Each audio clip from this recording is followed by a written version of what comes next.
대한민국의 조용기 목사님을 소개합니다. 오늘 저는 여러분과 함께 회개와 새 출발이라는 제목으로 말씀을 나누겠습니다. 한 해가 저물어가면 우리는 자연적으로 허덕이며 살아온 한 해를 뒤돌아보게 됩니다.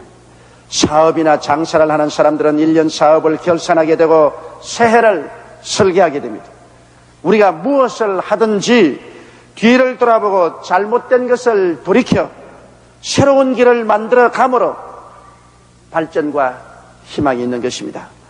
예수님께서는 아담 이후 너무나 잘못 살아온 인생을 향하여 옛 삶을 청산하고 주님을 찾고 주님이 주시고자 하는 천국을 받아들이라고 말씀을 하고 계십니다.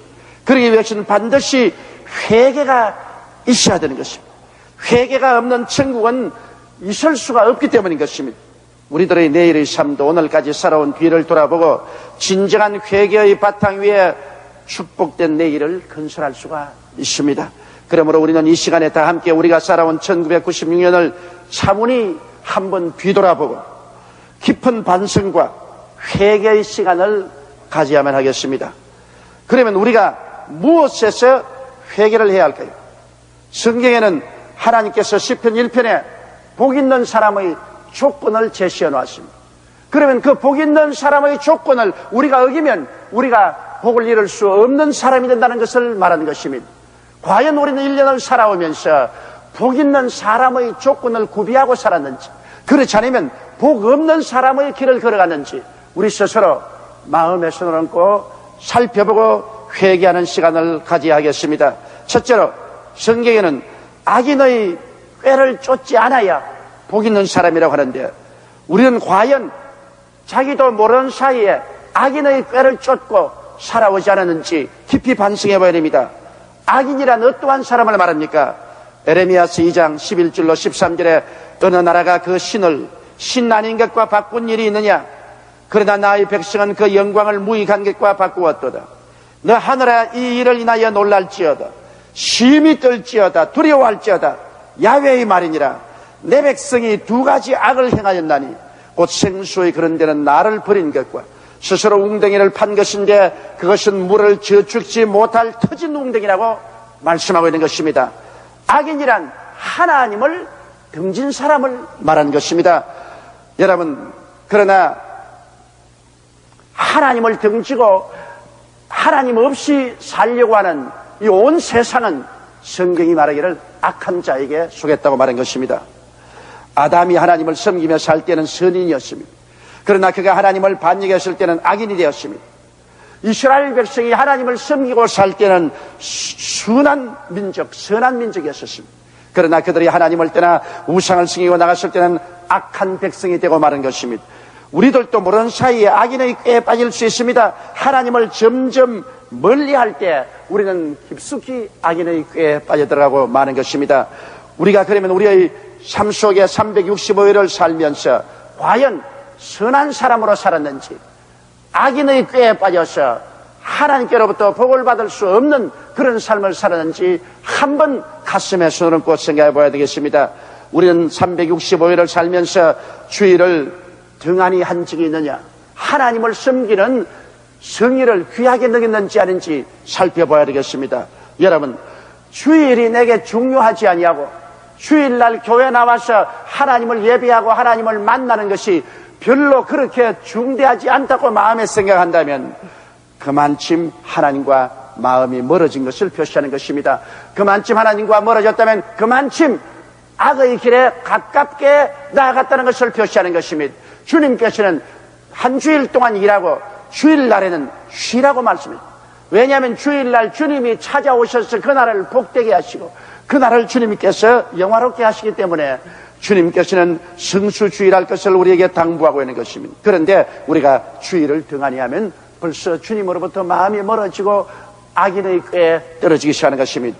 또 우리가 우리의 삶 속에 너무 바쁘다 하면서 기도하는 시간을 갖지 않을 때 악인의 꾀에 떨어집니다. 기도는 하나님과의 대화요, 하나님과 호흡을 같이 하는 것입니다.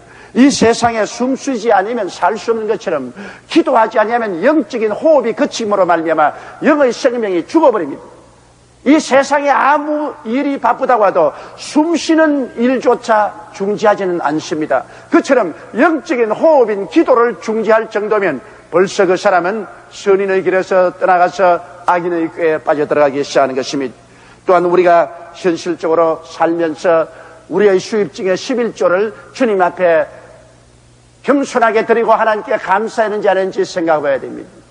우리 주를 믿는 사람은 하나님이 우리에게 준 수입 중 10분의 1은 주님께 드리고 주님께 10분의 9의 복을 받아 살기를 주님 원하십니다. 그렇게 하면 주님께서 나머지 10분의 9의 복을 주어서 이것이 우리의 삶에 풍성하고 우리의 모든 필요와 요구를 채울 수 있도록 해주시겠다고 약속하신 것입니다.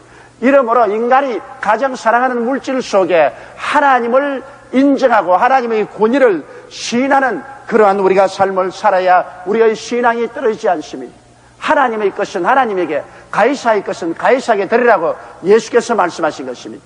그렇기 때문에 우리의 삶 속에 우리가 11조를 드리지 아니하고 하나님의 것을 두었지라면 벌써 하나님께로부터 멀어지고 우리의 생활 속에 악인의 길로 빠져들어가기 시작하는 것입니다.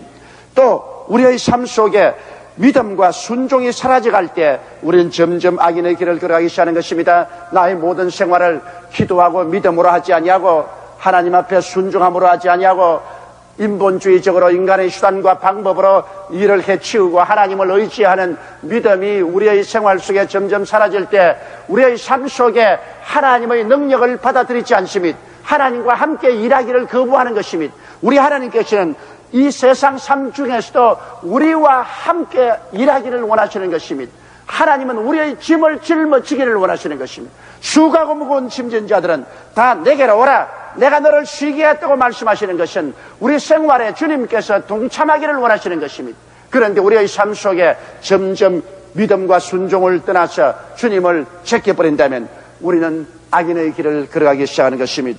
또한 우리에게 봉사와 헌신이 사라져갈 때 우리는 악인의 길을 걸어갑니다. 우리가 하나님을 위해서 봉사할 수 있는 기회가 주어져 있습니다. 지역장으로서, 구역장으로서, 장로, 권사, 안수 집사로서, 서리 집사로서, 또 평신도로서 우리가 주님의 사업에 몸들이고 시간 들여 봉사할 수 있고 또 하나님 성령께서 그렇게 하기를 명하시는데도 불구하고 그것을 제껴놓고 내 인본주의적으로 나간다면 벌써 악인의 길로 걸어가기 시작하는 것입니다. 여러분, 우리가 인본주의적인 삶으로 변화될 때 이 모든 것은 악인의 길을 걸어가는 것입니다. 하나님께서는 우리와 함께 인생을 살고 하나님께서 우리를 인도해 주시기를 원하시는 것입니다. 하나님께 등을 돌리면 그것은 악한 삶인 것입니다. 오늘 하나님께 등을 돌린 공산주의가 파멸한 것을 우리는 잘 알고 있습니다. 인류 역사를 통해서 하나님께 등을 돌린 정부나 민족은 언제고 처참한 심판을 받고 마는 것입니다. 또 하나님께 등을 돌린 개인도 처참한 심판을 받고 마는 것입니다.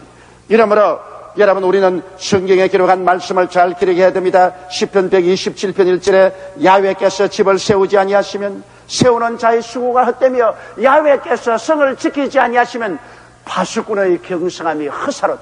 우리가 하나님 제껴놓고 열심히 집을 세웁니다. 경제적인 집을 세우려고 하고 정치적인 집을 세우려고 하고 혹은 사업적인 집을 세우려고 하고 애를 쓰지만은 야훼께서 같이 아니하시면 아무리 세워놔도 내부적으로 붕괴돼 버리고 마는 것입니다. 야훼께서 성을 지키지 아니하시면 우리가 이루어놓은 일을 지켜내지를 못합니다. 못 지키고 파멸에 처하고 마는 것입니다. 그렇기 때문에 우리가 악인의 길을 걸어갔으면 하나님께서 우리에게 복을 주지 않습니다. 내가 1년을 살면서 나의 삶 속에 선인의 길을 걷지 아니하고 악인의 길을 따라서 살았는지 안 살았는지를 오늘 가슴 속에 손을 얹고 우리가 깊이 반성하고 생각해 봐야 될 것입니다. 둘째는 우리가 죄인의 길에 서서 살지 않았나 생각해 봐야 됩니다. 죄라는 것은 하나님의 율법을 어긴 것이 바로 죄인 것입니다. 세상 사람들은 하나님의 율법을 모르기 때문에 그건 악인이지요. 예수 믿는 사람, 하나님의 자녀들이 죄인이 되는 것입니다. 죄인은 하나님께 등을 돌리지는 않았으나 하나님의 계명을 어기면서 살기 때문에 삶의 기쁨이 없고 하나님의 축복이 없습니다. 그러므로 가장 가까운 계명이라는 것이 바로 십계명 아닙니까? 내 앞에 다른 신을 두지 말라고 주님 말씀했는데, 우리는 예수 믿고 살면서도 이 세상에 권력의 신 때문에 하나님을 권력의 신 앞에 바쳐버린 때가 많지 않습니까? 혹은 물신 때문에 하나님을 저버린 때가 많고, 쾌락의 신을 쫓기 위해서 하나님을 뒷전에 둔 적이 많습니다. 우리는 우상에 절하지 말라고 했는데 하나님보다 더 귀하게 여기고 사랑하는 대상이 이 세상에 너무나 많지 않습니까? 내 부모나 처자나 전토나 모든 것이라도 하나님보다 더 많이 사랑하면 그는 우상이 되고 마는 것입니다. 우리가 반드시 금이나 은이나 동이나 철이나 나무로 만든 우상에 절함으로 우상이 아닙니다. 우리의 마음속에 하나님을 섬기고 사랑하는 것보다 더 앞서서 섬기고 사랑하게 되면 그는 우리에게 우상이 되는 것입니다. 그리고 그로 말미암아 우리는 하나님 앞에 범죄하게 되는 것입니다. 여러분, 하나님의 이름을 망령되이 부르지 말라고 했는데 하나님의 이름을 존경치 않고 속되게 사용하는 죄가 많습니다.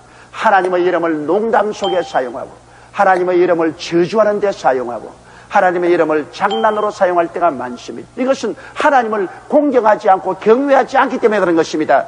제가 내 이름을 안적 내가 저를 높이라고 주님께서 말씀하셨습니다. 하나님의 이름을 알고 하나님의 이름을 우리의 모든 생활 속에 공경하면, 그러면 우리가 하나님 축복을 받을 수가 있습니다.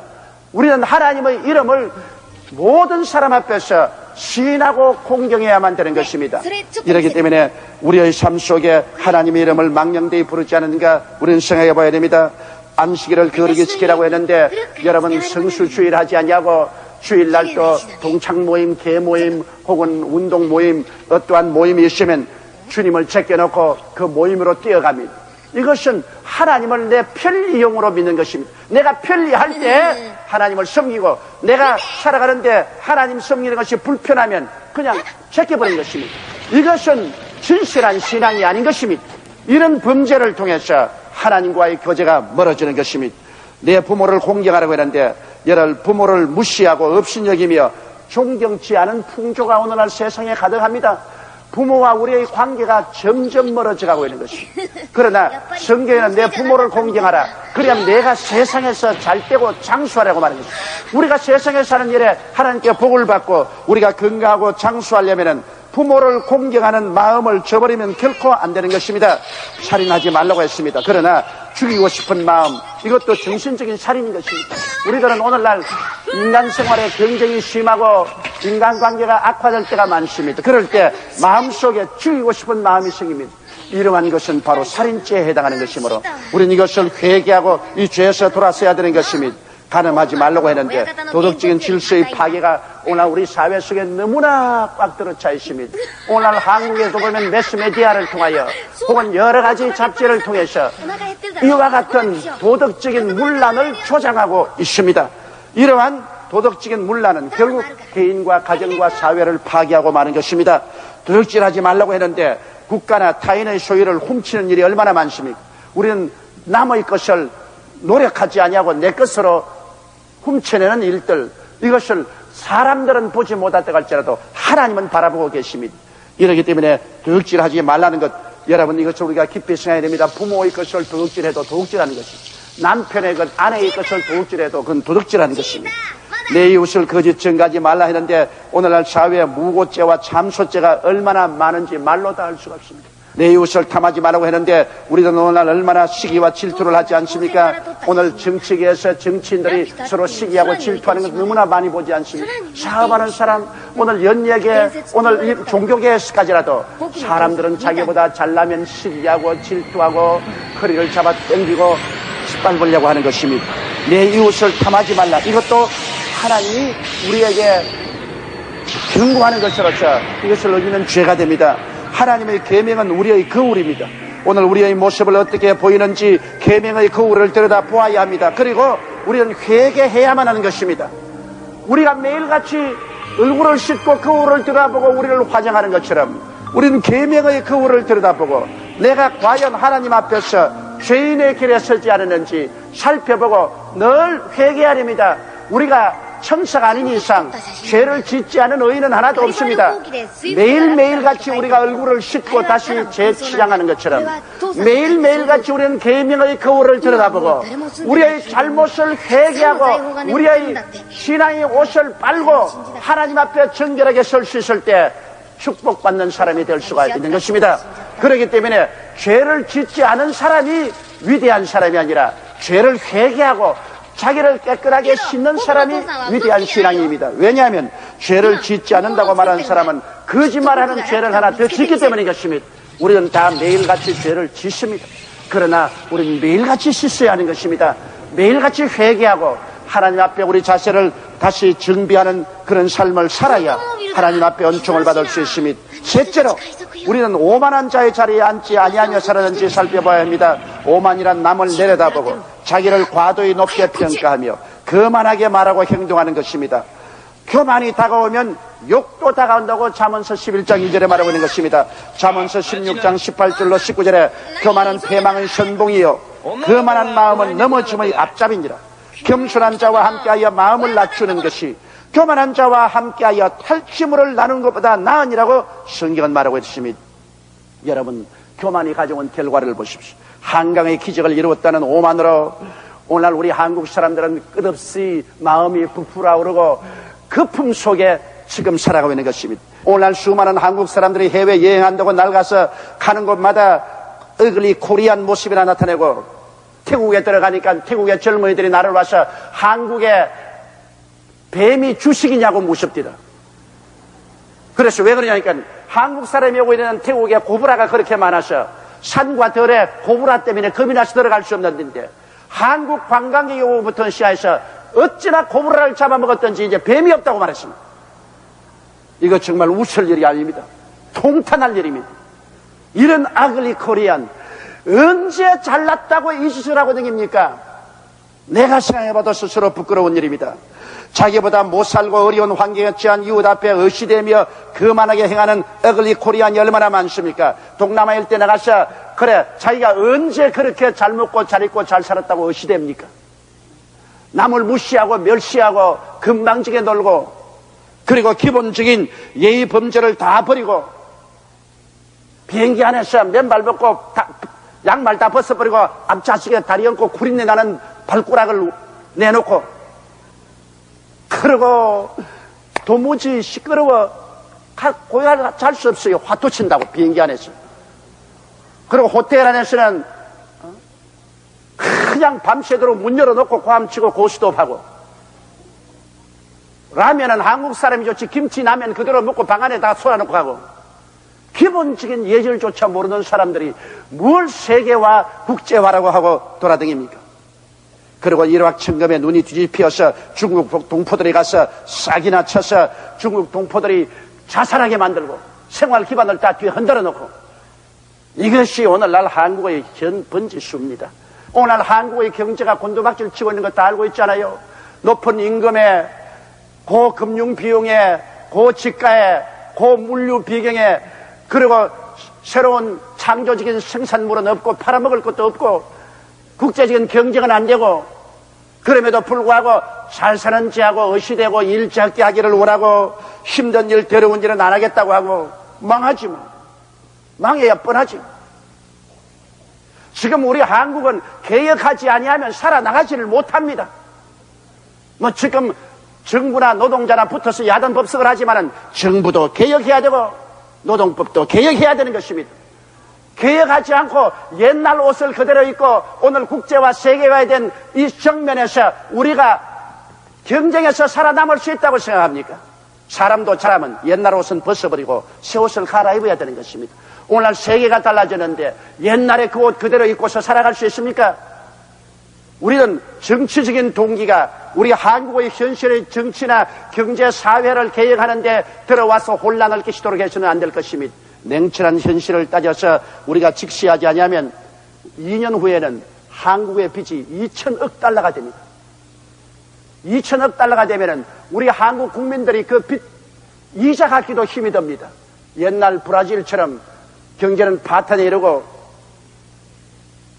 국민 경제는 땅에 떨어지고 직장은 잃어버리고 깡통 차야죠. 눈앞에 뻔합니다. 여러분 매달마다 무역 적자 생겨난 걸 보십시오. 2, 3년 이내에 2천억 불 됩니다. 2천억 불 되면 세계 최대의 빚진 국가가 됩니다. 망하죠.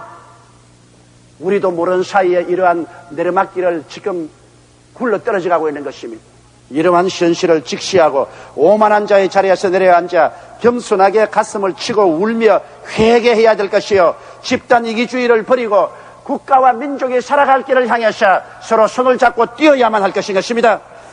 넷째로 우리는 하나님의 말씀을 즐거워하여 주야로 묵상하는 자가 복이 있다고 했는데, 하나님의 말씀을 우리가 과연 묵상하고 살았는지, 1년 동안 살면서 하나님 말씀을 제껴버리고 하나님 말씀을 무시하고 인간 지혜와 지식과 총명으로 살려고 하지 않았는지요. 하나님의 말씀은 하나님의 지혜와 하나님의 지식입니다. 시편 119편 97절로 100절에 내가 주의 법을 어찌 그리 사랑하는지요, 내가 그것을 종일 묵상하나이다. 주의 계명이 항상 나와 함께하므로 그것이 나로 원수보다 지혜롭게 하나이다. 내가 주의 증거를 묵상하므로 나의 명철함이 나의 모든 스승보다 승하며 주의 법도를 지킴으로 나의 명철함이 노인보다 승하니이다. 주의 말씀을 묵상하고 주의 말씀을 생각하므로 원수보다 더 지혜롭고 스승보다 승하며 그리고 노인보다 더 명철이 승해진다고 말하는 것입니다. 여러분, 하나님 말씀을 그렇게 우습게 생각하지 마십시오. 이 말씀이 받아들인 개인이 변화되고 받아들인 가정이 변화되었습니다. 역사를 통해서 이 말씀을 받아들인 사회와 국가가 머리가 되고 꼴이 되지 않고 위에 있고 아래 내려가지 않고 남에게 꾸짖는 나라가 된 것입니다. 오늘날 이 말씀이 여러분 우리 생활 속에 들어와서 역동적으로 역사하는 것입니다. 이렇기 때문에 하나님의 말씀을 우리가 묵상하고 하나님의 지혜와 하나님의 지식을 가지고 살아야 됩니다. 하나님의 말씀은 우리 영혼을 수술합니다. 히브리서 4장 12절에 하나님의 말씀은 살았고 운동력이 있어 좌우의 어떤 날선 검보다 예리하여 혼과 영과 및 관절과 골수를 짜겐다고 말한 것입니다. 우리 마음을 짜개고 변화시키는 것은 하나님 말씀입니다. 육신적으로도 병이 들어서 암이 생기면 수술해서 도려내야 되지 않습니까? 우리가 영적으로 암이 생기고 영적으로 병이 들면 누가 그것을 도려냅니까? 하나님 말씀이 우리 속에 들어와서 수술하고 도려내고 우리를 정상 삶을 살게 만들어주는 것입니다. 하나님의 말씀은 또한 우리 믿음의 양식이 됩니다. 로마서 10장 11절에 그러므로 믿음은 들음에서 나며 들음은 그리스도의 말씀으로 말미암았다고 말한 것입니다. 하나님 말씀을 읽고 묵상해야 믿음이 생기지, 말씀을 저버리고 어디서 믿음을 얻습니까? 여러분, 하나님께서는 말씀 속에 믿음을 가득 넣어놓고 말씀을 바라는 사람 속에 그 말씀을 통하여 믿음을 공급해 주는 것입니다. 그리고 하나님의 말씀이 우리의 의지하는 반석이 됩니다. 하나님의 말씀이 귀찮아지고 하나님의 말씀을 묵상할 시간이 없을 때 우리의 신앙은 병들기 시작하는 것입니다. 잠언서 16장 20절에 삼가 말씀에 주의하는 자는 좋은 것을 얻나니 야훼를 의지하는 자가 복이 있다고 말씀하고 있는 것입니다. 그러므로 우리가 복을 받고 우리의 삶의 행사가 다 형통하기 위해서는 우리의 삶에 대한 깊은 반성과 회개가 있어야 하는 것입니다. 예수님께서는 회개하라, 천국이 가까웠다고 말한 것입니다. 천국이 아무리 와 있어도 회개하지 아니하면 그 사람 속에 들어갈 수가 없는 것입니다. 오늘 우리가 365일을 살면서 참으로 우리의 생애 속에 악한 꾀에 들어가지 아니하고 죄인의 길에 서지 아니하고 오만한 자의 자리에 앉지 아니하고 하나님 말씀을 묵상하면서 살았는지 안 살았는지 우리 스스로 깊이 반성해야 됩니다. 나도 모르는 사이에 점점 악인의 꾀에 빠져들어가고 죄인의 길에 들어서서 회개하지 아니하고 대동하는 오만한 자리에서 그들거리고 하나님의 말씀은 거리를 멀리하여 던져버렸다면 우리는 복 있는 자가 되지 못합니다. 성경에는 악인이 의인의 회에 들어오지 못하고 하나님 앞에서 겨와 같이 날아간다고 말했습니다. 하나님께서 문을 열면 닫을 자가 없고 닫아놓으면 열 자가 없습니다. 주께 복을 받은 자는 흥하고 주께 저주받은 자는 망하고 마는 것입니다. 우리는 그러므로 오늘 1996년을 보내면서 우리 가슴에 손을 얹고 진지하게 내가 악인의 꾀에 빠져들어가지 않고 있느냐, 내가 죄인의 길에 서고 있지 않느냐, 내가 오만한 자의 자리에 앉고 있지 않느냐, 내가 하나님의 말씀을 주야로 묵상하는 삶을 살지 않고 있지 않느냐, 이것을 생각하고 돌이키는 우리들 되시기를 주의 이름으로 축원합니다. 다 같이 고개 숙여 기도드리겠습니다. 전능하시고 거룩하신 우리 아버지 하나님, 우리는 이제 이 해를 이번 주일로 마지막 보내고 있습니다. 아버지, 우리 개인뿐 아니라 우리 교회적으로, 우리 사회 국가적으로 우리들은 참담한 현실을 맞이하고 있습니다. 내 아버지 하나님이시 우리 국가 전체가 전진하는 것이 아니라 오히려 후퇴하고 발전하는 것이 아니라 오히려 정체하고 있습니다. 내 아버지 하나님이시여, 우리는 여기에서 크게 자기 자신의 잘못을 다시 한번 생각해보고 왜 복받지 못한 삶을 살아온가를 회개하고 돌이켜서 하나님 앞에 복받는 새해를 맞이 할렐루야. 아멘. 목사님 감사합니다. 구독과 좋아요는 제작하는 데 힘이 됩니다. 감사합니다.